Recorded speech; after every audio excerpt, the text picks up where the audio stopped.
বিশ্বকাপের মঞ্চে নিজেদের দ্বিতীয় ম্যাচে কাল সকালে হাইতির মুখোমুখি হবে 5 বারের বিশ্ব চ্যাম্পিয়ন ব্রাজিল।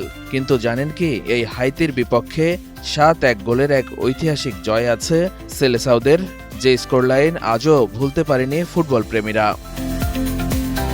2016 সালের Copa America Orlando camping world স্টেডিয়ামে হাইতির মুখোমুখি হয়েছিল ব্রাজিল। ম্যাচের 14 মিনিটেই দূরপাল্লার দুর্দান্ত শটে গোলের সূচনা করেন ফিলিপে কুতিনহো। এরপর আরও 2 গোল করে পূর্ণ করেন নিজের হ্যাটট্রিক।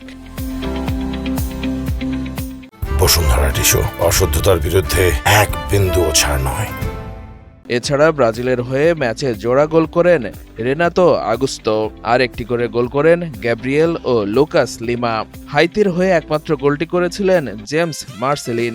ফলাফল ব্রাজিল 7, হাইতি 1।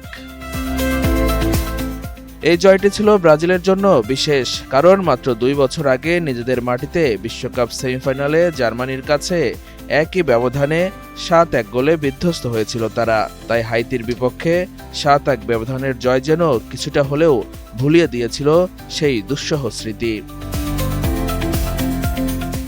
মজার বিষয় হলো 10 বছর পর আবারও মুখোমুখি হচ্ছে 2 দল। এবার অবশ্য পরিস্থিতি ভিন্ন। বিশ্বকাপের গ্রুপ পর্বের ম্যাচ।